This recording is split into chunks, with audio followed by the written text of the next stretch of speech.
A partir de agora, Seara Espírita, sua sintonia com a paz. Apresentação: Melissa Tortoriello. Realização: Departamento de Comunicação Social da Aliança Municipal Espírita de Barbacena. No ar, Seara Espírita. Bom dia, querido ouvinte. Começamos agora o nosso programa Seara Espírita, diretamente dos estúdios da Rádio Correio da Serra e também pela internet no www.radiocorreiodaserra.com.br e no nosso canal do YouTube, Ame Barbacena. Alegria enorme estar com vocês nessa manhã de sábado e aqui nos estúdios com a presença da nossa querida Joselma Coelho, de Belo Horizonte, que vai fazer o nosso bate-papo de hoje no nosso programa Seara Espírita, falando um pouquinho sobre consciência cósmica, comprometimento, falando sobre as questões da vida, as dificuldades que enfrentamos no nosso dia a dia e como passar por todas essas tribulações da melhor forma possível, aprendendo, o que a vida tem a nos ensinar e trabalhando na nossa construção da nossa perfeição, da nossa felicidade, das nossas vidas. Então acompanhe com a gente no nosso programa Seara Espírita de hoje com Joselma Coelho. E aproveite, se você tiver perguntas, ligue para nós no 3332-1517 ou mande sua mensagem de WhatsApp no telefone 98413-8111. 98413-8111. Participe do nosso programa Seara Espírita de hoje. Mas convido vocês neste momento para fazermos a nossa prece, elevarmos nosso pensamento a Deus, nosso Pai de infinito amor e bondade, a Jesus, modelo e guia da humanidade, nosso irmão maior, a nossos benfeitores espirituais, mentores de luz que nos acompanham na nossa jornada terrestre. Mestre Jesus, agradecemos pelo dom da vida, agradecemos por esse belíssimo planeta, tão especialmente construído para nós. Agradecemos, Senhor, por todas as bênçãos que diariamente recebemos e por todo o amparo que o Seu Evangelho traz às nossas vidas. Agradecemos, Senhor, também o auxílio dos nossos irmãos desencarnados, dos nossos benfeitores, que nos ajudam a vencer as dificuldades, que nos fortalecem nos momentos mais difíceis, que nos consolam em nossas lágrimas. E se pudermos rogar algo, rogamos ao nosso Pai amado, paz para o nosso querido planeta Terra, amor ao coração dos homens, para que possamos nos ver uns aos outros verdadeiramente como irmãos, filhos do mesmo Pai, com direito a ser feliz, com direito a uma vida digna, com amor. Que possamos assim, todos nós, trabalhar em prol da construção desse mundo que desejamos. Seja conosco, Mestre Jesus, hoje e por todo sempre. Que assim seja. José, primeiramente, uma alegria enorme receber você aqui no nosso programa Seara Espírita. Seja muito bem-vinda mais uma vez em Barbacena. Uma alegria, Melissa, eu estar aqui, respirar um pouco desse ar, dessa terra que a gente gosta tanto, e de poder estar aqui participando com vocês das atividades. Não é? Uma alegria muito grande. Já fica o nosso agradecimento a você. Bom, José, mas esse tema que a gente propõe, da consciência cósmica, o nome, às vezes a gente fala, nossa, consciência cósmica, né? Afinal de contas, o que será que é essa tal de consciência cósmica? Você pode começar a esclarecendo os nossos ouvintes para depois a gente ir aprofundando? Sim, é interessante que a mensagem que nós acabamos de ouvir do Zé Raul Teixeira, ela canta o amor de tal forma ao universo, o amor que vem a partir do respeito a tudo que existe, que de uma certa forma ela já fala na consciência cósmica. Quando nós conseguimos entender que nós não somos um cisco que voa pelo ar, mas que nós somos elementos úteis, que nós somos portadores de verdade, de sentimentos, de razão, e que isso faz com que nós tenhamos responsabilidade e compromisso com tudo que está à nossa volta e com a nossa própria existência. Nós já estamos começando a vivenciar essa consciência de que somos seres criados por Deus com um objetivo claro, que é a conquista da paz e da felicidade, mas que para chegar a isso, nós vamos chegar pelos nossos esforços, pela nossa luta, pela nossa conscientização.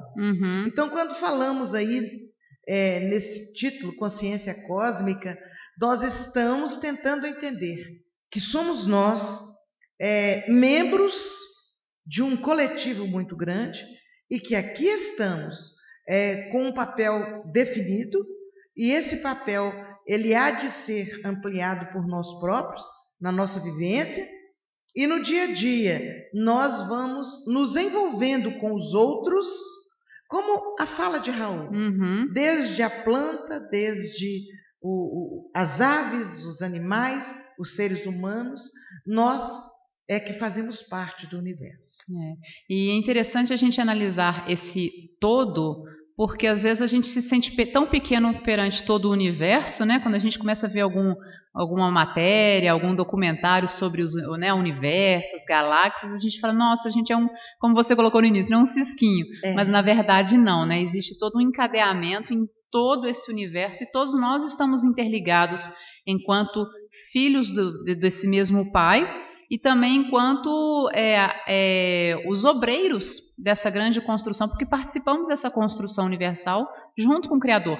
Uns com um pouco menos de responsabilidade, outro com muitas responsabilidades, que já tem um desenvolvimento maior, mas todos nós temos esse compromisso perante a obra divina. Sim, é exatamente a noção de que somos pequenos, sim, diante do universo, mas somos extremamente importantes, sim, para o universo. Se a gente olha a natureza, nós vamos ver que aquilo que é desprezível no corpo, por exemplo, de um animal, então ele libera do seu corpo, é de extrema importância para o reino vegetal, que vai servir de adubo. Sim. Ou seja, todos nós somos extremamente úteis. E quando, às vezes é uma pequenina peça, se essa pequenina peça ela para ou ela descontrola, toda a engrenagem pode ser prejudicada. É verdade. Então somos pequeninos, mas somos importantes. E é isso que cada um de nós precisamos ter noção. Dentro dessa importância, cada um fazer por onde crescer. Crescer, ajudar, estender os seus valores para os outros, não é? Porque também não fomos criados para ficar olhando para nós mesmos, curtindo a nós mesmos, né? Nós somos criados para viver nessa coletividade e dentro dessa coletividade nós podermos sentir que o progresso avança, nos levando junto.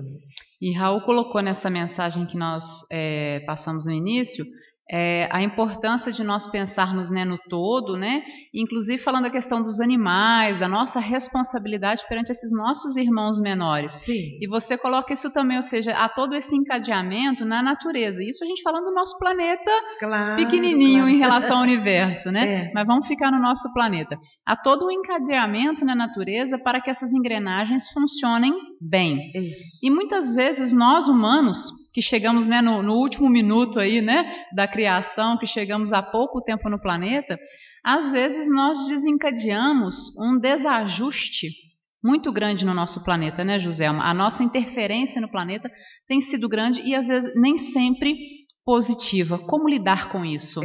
Na verdade, até bem pouco tempo, a humanidade desconhecia a grandeza e a beleza dos detalhes que o universo nos oferece. Porque com meios de comunicação e tecnologia menos avançada, a gente ainda se permitia olhar para a Lua e ver mensagens através da Lua, e não via nela um outro mundo possível de ali haver uma contribuição com o desenvolvimento do universo. Então, nós tínhamos, às vezes, a oportunidade de ver e observar certas coisas e levávamos aquilo para o lado da superstição, né? A Lua as marés, Uhum. a gente levava tudo, muitas vezes, tudo não, mas muitas vezes a gente levava isso para o lado da superstição e tal. Nós éramos, às vezes, como que o centro de tudo.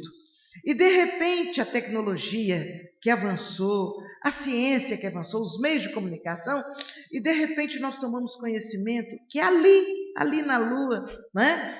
Ali em outros mundos, existe toda uma possibilidade, né, de sustentação e de vivência, não apenas na Terra, mas todo esse conjunto, essa orquestração divina, se multiplicando, se complementando, e passamos então a ter motivos para ter mais respeito. Uhum. Então, quando você fala, às vezes aqui na Terra, surgem situações por descuido, por invigilância, e às vezes até por maldade mesmo, de algumas criaturas que ainda não conseguiram entender o amor de Deus. E tudo isso que está em torno de nós. Então, essas criaturas, por invigilância, por distração em relação à vida, essas criaturas se permitem ser instrumento do desajuste, do desarranjo dessa orquestra divina. É verdade. É verdade que Deus não se permitiria deixar tudo acabar porque um distraído esbarrou numa peça e a tirou do lugar. É verdade. Mas à medida que nós tomamos consciência disso, é muito interessante que nós passamos a ser corresponsáveis, no sentido pleno da palavra, corresponsáveis por toda a vida. Então nós vamos ver aí hoje como se fala em ecologia, Uhum. como se fala na defesa da natureza, das plantas, dos animais, né? Uhum. E as crianças de hoje já não fazem coisas que para nós crianças, nós chegados nos entra, não você, mas os que estão me ouvindo e que já passamos de uma determinada idade, né? A gente às vezes se permitia fazer certas coisas por ignorância, Uhum. sabe? Quantas vezes nós vimos alguém chutar um gato que estava no caminho? Não era porque a pessoa era má, é porque ela não tinha noção do valor do gato na sua vida. Ela não gostava de gato, então ela não queria o gato na frente. Hoje, mesmo que ela não goste de gato, ela já não chuta o gato. Por quê? Houve uma conscientização do valor dos animais, das plantas, Uhum. não é isso? Uhum. Eu acredito que o que fazer é isso, é a conscientização. Aqueles que ocupam cargos diretivos, cuidarem de zelar pela implementação de leis que ajudem a zelar por toda a natureza, Uhum. por todo o universo, né? A divulgação da importância disso através das mais variadas formas lícitas que nos forem possíveis. Uhum. Então, eu entendo que é um momento, nós que somos, como eu disse, chegados nos entas, nós estamos aí numa transição e assistindo com muita alegria os mais jovens que chegam já com uma outra postura diante da vida, né? Eu acredito que só assim, essa consciência da importância da vida, da minha importância nesse contexto, né? Da importância do universo, entender que nós estamos aqui para alguma coisa, para algum motivo, só isso é que fará com que os caminhos sejam mais aclarados, que as atitudes das pessoas se modifiquem para melhor, né? E nós vamos ver certamente uma geração futura vivendo com muito mais harmonia, que o grande objetivo é a harmonia do universo, partindo da minha harmonia individual, da harmonia individual de cada um. Eu creio que a gente já vai conseguir ver esses sinais da harmonia de uma maneira muito mais ostensiva, já numa próxima geração. Não que já estejamos vivendo plenamente o amor, Uhum. mas caminhando para isso. Caminhando para isso, que assim seja. Realmente que possamos caminhar nesse sentido de trazer uma harmonização maior para o planeta como um todo, né? Sim. Enxergando a importância de cada mecanismo, como você coloca, por mais singelo que possa ser. Agora, o Sidney fez uma pergunta aqui para a gente. Muitas vezes, Joselma, nós acreditamos que viemos aqui na Terra para uma missão, né? A missão, né? Alguma coisa grandiosa, fazer algo que seja muito importante para o planeta. E até por conta da própria cobrança da sociedade. Nossa, mas você é espírita? Mas o que você está fazendo? Né? Você está ajudando? Você está fazendo... Qual que é a sua missão? E às vezes a gente tem essa cobrança interna mesmo de realmente fazer algo que seja significativo, né? Que seja bom para esse conjunto, né? Para toda essa obra. Qual o nosso papel, Joselma, no final das contas, no nosso querido planeta Terra? É muito interessante porque a palavra missão, ela vem envolvida numa energia de quase pompa vibratória, que quando fala assim, você tem uma missão, a gente se sente envolvido por um quase desafio, desafio convite de que é algo de extrema importância. Não que assim não seja, mas nós precisamos entender, e a doutrina espírita nos clareia isso com muita naturalidade, a nossa missão, ela passa por situações tão simples, tão pequeninas, mas de extrema importância para o conjunto. Então, eu dou 2 pequenos exemplos. Eu lia ontem uma reportagem de um profissional da medicina que voltou em determinado local onde ele estudou para fazer uma homenagem ao pipoqueiro que, quando ele estudava, não tinha dinheiro, estava longe da família.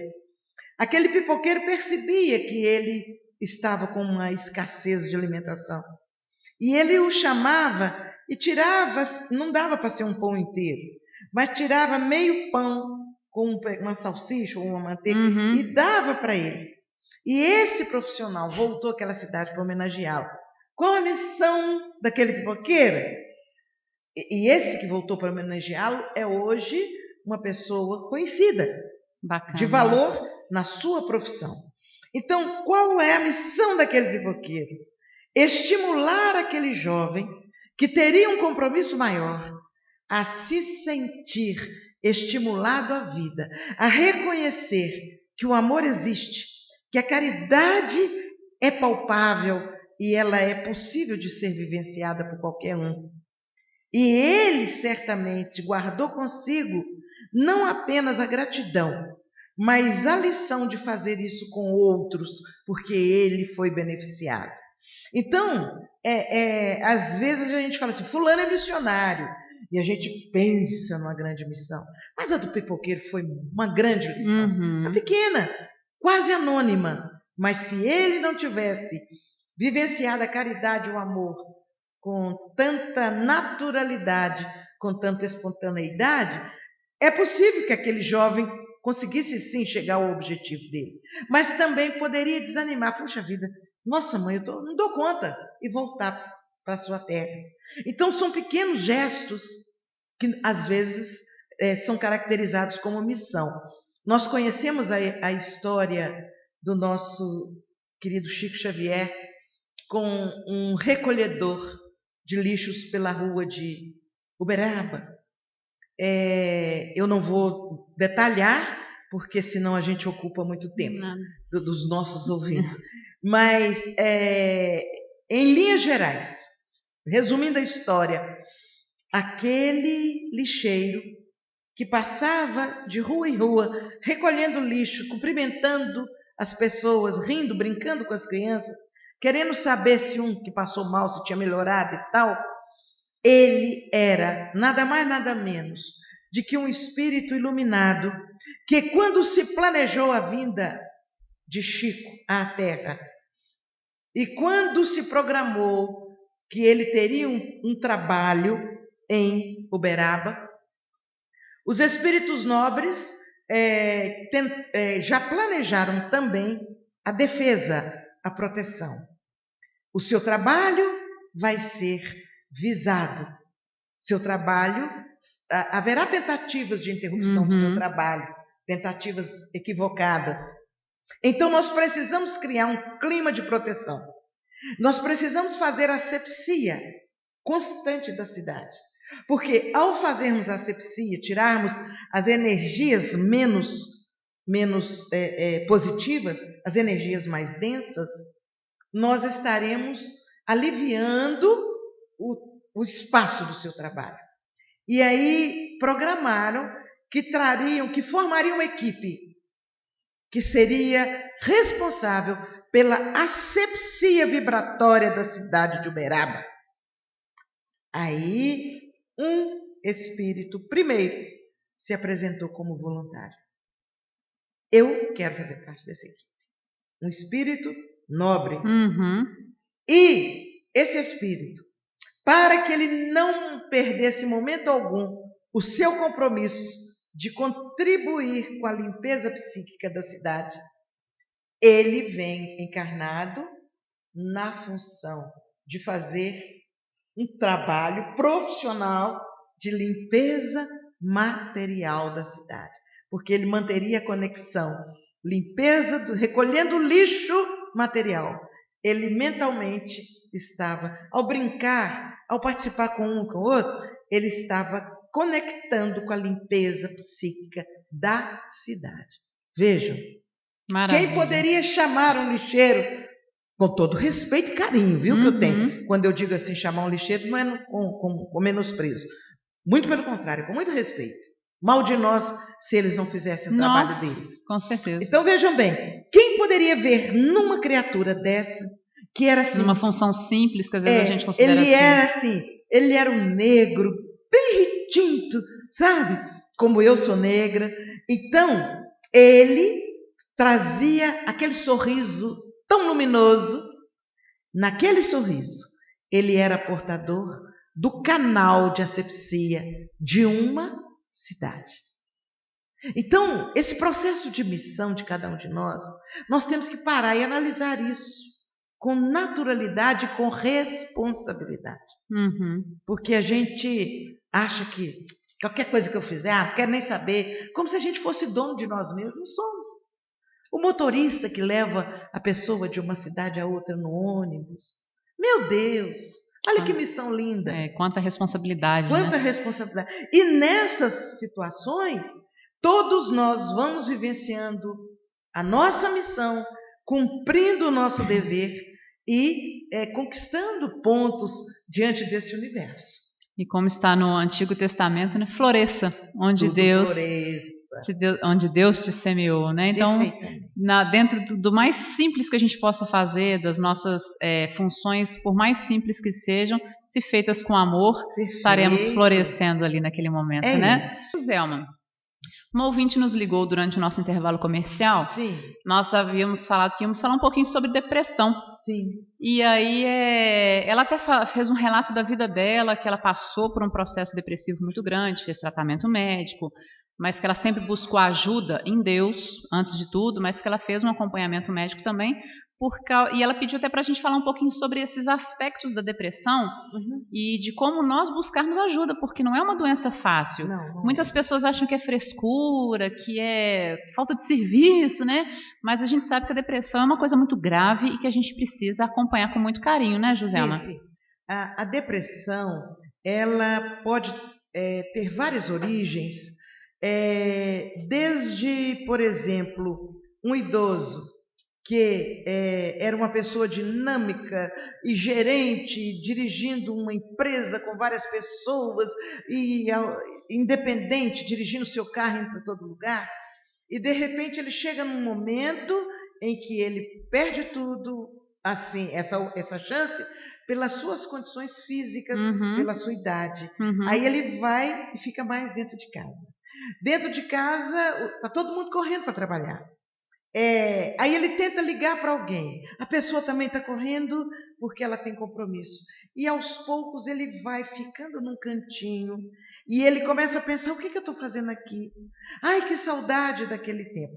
Esse pode ser um tipo de depressão. Uhum. Existem depressões que surgem a partir de problemas físicos mesmo, Uhum. né? A mãe que deu à luz a uma criança, ela pode ter um processo depressivo. As questões hormonais, Isso, né? não só as hormonais, mas aí ela fica também no aspecto psicológico. Uhum. Será que eu vou dar conta? E tal. Então, são tantos os motivos. É alguém que desencarnou e que o outro vai ficando. Como é que eu vou viver sem ele? E situações são as mais variadas. Uhum. Todos nos merecem muito respeito. É muito distraído aquele que acha que um processo depressivo é manha e que é fantasia. Todos merecem muito respeito de nossa parte. Não existe, ninguém faz um processo desse por querer aparecer, por querer ser amado, então eu vou fingir que estou com depressão. Não existe isso. As pessoas caem mesmo nesse processo. Porém, cair é uma possibilidade de todos nós. Sim. Mas é preciso que nós busquemos recursos para nos levantar, sair da depressão. E aí vem algumas pequenas receitinhas, simples, que não é tão simples no processo. Na prática, né? Porque às vezes a depressão ela vai ter níveis diferenciados. Mas, de uma maneira geral, não abrir mão de uma orientação médica. Sim. Porque eles estudaram, pesquisaram, se especializaram para isso, né? Inclusive, fazendo um parênteses, a gente ainda vê pessoas que consideram o psiquiatra. Eu não vou ao psiquiatra, porque o psiquiatra é doente de doido, médico de doido, eu não sou doido. Mas, na verdade, o psiquiatra ele faz um papel preventivo para eu me manter em harmonia. Então, é inteligente aquele que busca o psiquiatra como prevenção, né? Então, uma das receitas básicas, busca o profissional. Uhum. Não só o médico, mas o terapeuta e tal. Segunda receitinha básica, fácil de fazer. Fazer alguma coisa de útil. Desde o cuidar de uma planta, desde o cuidar de um animal, desde o ter um compromisso de fazer visita a alguém, cuidar de alguém. Ou seja, sair de si e ser útil a alguém, né? Esse processo que ainda é possível quando a gente está só começando o processo depressivo, ele é de extrema importância, porque no momento em que você está sendo útil, você esquece um pouquinho, distrai um pouquinho da sua dor, né? Esse é o segundo. O terceiro ponto importante é você fazer um exercício mental de reconhecer que você é importante sim. Porque geralmente o depressivo, ele, de uma certa forma, ele está insatisfeito com as medidas que Deus tomou, tá? O depressivo está brigando com Deus. Por que ele está brigando com Deus? Não, eu nem estou pensando em Deus, mas está brigando com ele. Porque a doutrina espírita nos ensina que tudo tem uma razão de ser. Uhum. Que nada nos acontece sem a permissão de Deus. Uhum. Então, se me aconteceu alguma coisa que me deixa nessa tristeza profunda para cair numa depressão, eu não estou aceitando o que aconteceu. Se eu não estou aceitando o que aconteceu, quem permitiu foi Deus. Então, eu estou brigando com Deus. Agora, quando eu digo isso, não quer dizer que Deus é o culpado de eu ter depressão. Não. Ele permitiu que acontecesse algo no ajuste da lei de causa e efeito que me provocou profunda tristeza. Ele permitiu para que eu possa crescer e todos possamos crescer. Por necessidade nossa, né? Por necessidade nossa. Agora, a opção de aceitar aquilo com mais tranquilidade ou com revolta é minha. E dependendo da maneira que eu aceito, aí eu caio na depressão. Por isso é que nós temos que fazer essa diferenciação. E se eu me sentir útil, sabe? Se eu me sentir importante no universo, é a nossa conversa inicial, e isso não é fantasia. Eu realmente sou útil. Eu sou importante no lugar onde eu estou. Quando eu estou dizendo eu estou me dirigindo a cada ouvinte e dizendo para ele: você é útil, você é importante no lugar onde você está. Então, na medida que isso acontece, a pessoa fala: não sou útil nada, aqui ninguém gosta de mim, minha família não me ama, papapá. Olha, é porque você talvez não tenha parado para observar. Mas nós fazemos falta, sim. Agora, a diferença é, eu não sou indispensável. Que tem muita gente que cai na depressão porque ele acha que ela é indispensável. Não, mas como é que vai andar aquilo sem eu lá? Aí ele cai na depressão também. Eu não sou indispensável, mas eu sou útil, eu sou importante. Então, veja bem, o profissional ou os profissionais, uma tarefa útil é saber que é importante. Isso são pequenas receitinhas que fazem a gente sair do processo. Aí falta uma quarta receitinha muito importante, que é a oração. Que a oração nos faz conectar com Deus. Independente da religião, mas você precisa, através da oração, se conectar com Deus. Porque Ele, o Pai, Ele sabe daquilo que necessitamos. Mas, às vezes, eu fecho a porta de conexão. E, através da oração, eu crio uma ponte de luz, através da qual Deus mandará as soluções, as respostas, as sugestões, os caminhos para eu seguir. Esse amparo espiritual, ele sempre existe, né? Por mais que a gente se sinta sozinho, Joselma, é porque nós não conseguimos perceber, mas a gente sempre está sendo muito amparado, né?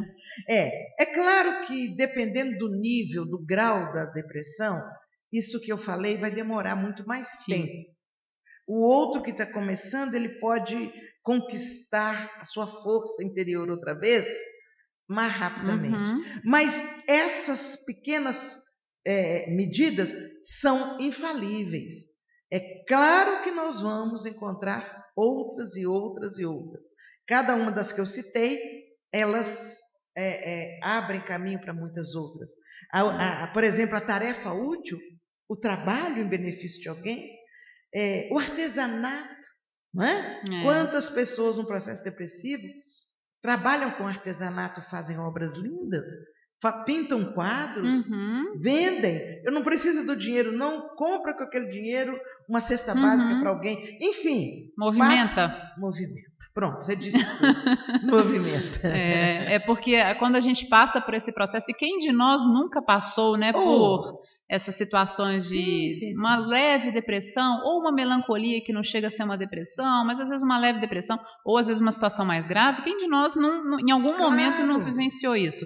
E a nossa vontade é de deitar na cama, né, cobrir a cabeça com cobertor, escurecer tudo e ficar lá. E isso que a gente tem que evitar de todas as formas possíveis, né? Tentar fazer uma caminhada, tentar fazer alguma coisa para a gente se movimentar, para a gente movimentar essa energia em nós também, sentir o seu corpo, sentir o seu ser, sentir a sua família, os seus amigos, o seu trabalho. Ajuda, né? Buscar ajuda. O que não pode é ficar sozinho. Exatamente, porque é o outro ponto que a gente vai entrar também, porque muitas vezes a depressão, quando mal compreendida ou mal resolvida, digamos assim, pode levar a quadros mais graves, dentre eles, inclusive, até o suicídio. Perfeito. Que é um problema hoje mundial. Né? Infelizmente, a gente vê o número de pessoas que tiram a própria vida hoje no mundo, é uma coisa assustadora, segundo a Organização Mundial de Saúde. E a gente precisa falar desse tema enquanto prevenção, enquanto valorização da vida, enquanto auxílio àquelas pessoas que passam por esse problema e muitas vezes pensam no suicídio como uma forma de resolver os seus problemas. E a doutrina vem nos falar, não resolve, na verdade, agrava. Eu tenho participado já em algumas oportunidades da criação de grupos de oração em cidades diferentes. Bacana. Grupos de oração em favor dos que já cometeram suicídio e em favor daqueles que estão no limiar e que nós precisamos criar condições vibratórias para fortalecê-los diante da vida, para que eles possam valorizar a vida que têm e que vivenciam. E eu digo isso porque, geralmente, aquele que vê a morte como solução para os seus problemas, ele sofre uma decepção muito grande Sim. ao desencarnar. Porque ele vai deparar com os problemas que ele não solucionou com a morte, porque os problemas não estavam no exterior, estavam na alma, estavam nele. Então, o nosso compromisso vai conosco onde nós estivermos.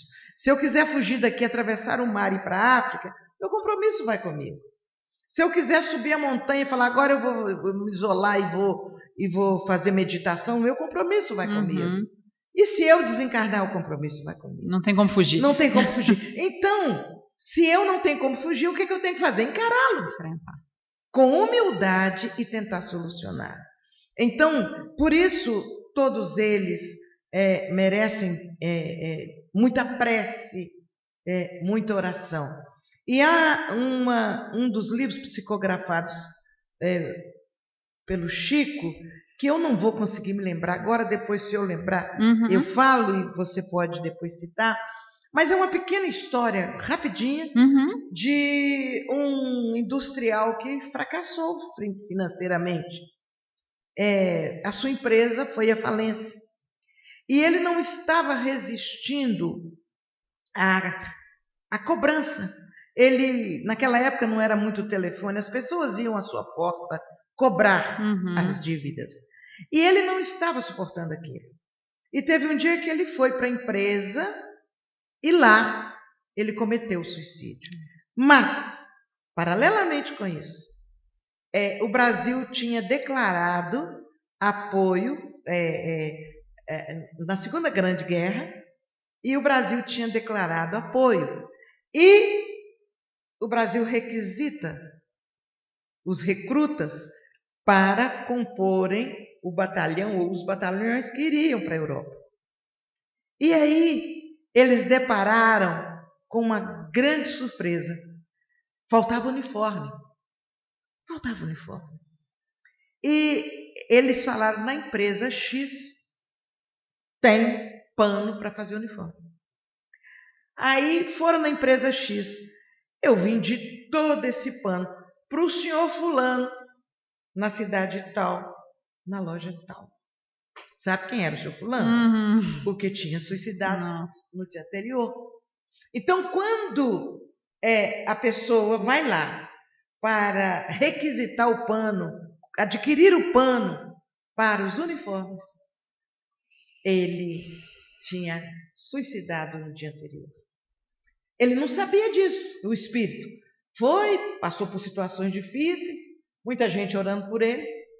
Um dia ele quis ver como é que estava a família, quando ele tomou consciência da bobagem que fez. E ele teve permissão. E ele volta e vai rever. E ele viu uma agitação, como se fosse um formigueiro. Um trabalho, todo mundo trabalhando. Ele falou, mas como? Eu tinha quebrado. Não tinha nada, nossa empresa estava falendo. O que aconteceu? Aí ele toma conhecimento dessa história. E ele percebe e toma conhecimento que o filho dele, corajosamente, assumiu o comando do trabalho. Não deixou a empresa acabar de falir. E, ao contrário, a empresa floresceu. Então, às vezes a gente faz por bobagem. Antes de chegar na esquina e olhar. Porque naquela esquina pode estar vindo a grande solução da nossa vida. É verdade. Não há motivos para a gente desesperar, né? Por mais difícil seja o momento, por mais desafios estejam no nosso caminho, nós precisamos ter coragem e fé. Eu sei que essa palavra, essa expressão, ela é fria, teórica. Nós precisamos ter coragem e fé. É muito teórico isso. Por isso, o que eu sinto como oportuno fazer é a oração. Então, nós já uns 3 grupos que a gente criou cidades pequenas onde... Ótimo. E ali a gente se reúne só para orar. Ótimo. Tá? A gente faz a leitura e ora por eles e tal. Uma meia hora, uns 40 minutos, como se fosse um culto do Evangelho. Uhum. Mas isso tem surtido efeito fantástico. Eu tenho histórias lindas dos resultados disso. Então é importante que a gente faça isso. Uhum. Orar por aqueles que a gente olha para a pessoa está alegre, feliz, mas está na cabeça assim, eu vou. Nós temos que fazer alguma coisa por eles. É verdade. Você tocou um ponto aí que eu acho fundamental a gente falar, porque às vezes a gente não sabe o que habita no coração do outro, sim, né? Sim. E às vezes a gente vê a pessoa rindo, alegre, Isso. E não sabe o que passa lá no íntimo daquele irmão, Isso. daquela pessoa, né? É. E a importância que mais uma vez a gente fala daquelas pessoas que estão passando pelo processo de depressão, com pensamentos suicidas, né? Ou que desejam de alguma forma acabar com esse sofrimento, que busquem essa ajuda nos grupos de oração, na casa espírita, na igreja católica, no templo, né, evangélico, onde quer que seja. Eu esqueci de falar nas leituras. E a doutrina tem tantas obras que nos alertam sobre o erro que a gente comete, o equívoco que é o suicídio, e também que nos fortalecem, por outro lado, nos motiva a vencer as dificuldades. E por outro lado também, como você coloca desses grupos de oração que oram por aqueles que partiram pelas vias do autoextermínio, que nós também possamos nos lembrar desses irmãos com carinho, para que eles também recebam esse amparo no plano espiritual, porque a vida não acaba, né? O sofrimento é muito grande, mas haverá uma nova oportunidade, haverá um novo recomeço para esses irmãos também, apesar da dor que causam a si próprios, né? O Livro dos Espíritos nos traz na questão 942 os motivos que levam alguém a não valorizar a vida. E lá diz assim: a falta de fé, a ociosidade e a saciedade. A falta de fé, não está falando em religião, mas ter fé que existe um Pai maior que cuida de tudo e que nos proporciona condições de viver e de sermos instrumento de vida. A falta de fé, a ociosidade. Às vezes, ou o idoso, ou a criança, ou o jovem, o que for, a gente não percebe que a gente não tem muito o que fazer. E nessa ociosidade, você já sabe, sobra um tempo no seu dia e que você começa a se curtir, a se achar ou vítima, ou se achar, sei lá, mas uma exceção. E essa ociosidade, ela pode ser um campo fértil para que eu curta a vontade de suicidar. E a saciedade, porque quando a pessoa tem tudo que ela nem imagina que quer, ela não tem que lutar para conseguir as coisas. E cria um vazio, né? Cria um vazio. Então, eu falo assim, graças a Deus, que nós não temos tudo o que nós gostaríamos de ter. É verdade. Porque não estamos saciados nos nossos desejos. Então, a gente começa a lutar para alcançar mais um desejo. Isso é importantíssimo. Né? Então, estimular o outro a ter desejos bons. É verdade. Bom, infelizmente o tempo passa, né? Já passou, né? Já passou a nossa 1 hora de programa aí, Seara Espírita. Joselma, muito obrigada por ter vindo, pelas suas palavras. O pessoal do Mário Duflo está aqui te mandando um abraço. A Alcilane, um abraço carinhoso a todos do programa por nos permitir ouvir mais uma vez a amiga e divulgadora do Movimento Espírita, ela, Joselma, nosso abraço fraterno e carinhoso do Grupo Espírita Mário Duflo. É uma família querida. Saforte também. A turma toda lá de Saforte. Eu tenho muitos amores nessa região. Graças a Deus. Que coisa boa, né? Ponte do Cosme também mandando um grande abraço. Obrigada a todos. Para você também, Joselma. Nosso abraço carinhoso, muito obrigada. Que Deus nos abençoe. A todos nós. Que Jesus te abençoe nessa sua jornada de divulgação doutrinária. Muito obrigada. Eu que agradeço. Agradecemos a todos os ouvintes que participaram com a gente do nosso Seara Espírita. Você ouviu o programa Seara Espírita. A apresentação Melissa Tortoriello. Realização do Departamento de Comunicação Social da Aliança Municipal Espírita de Barbacena. Seara Espírita.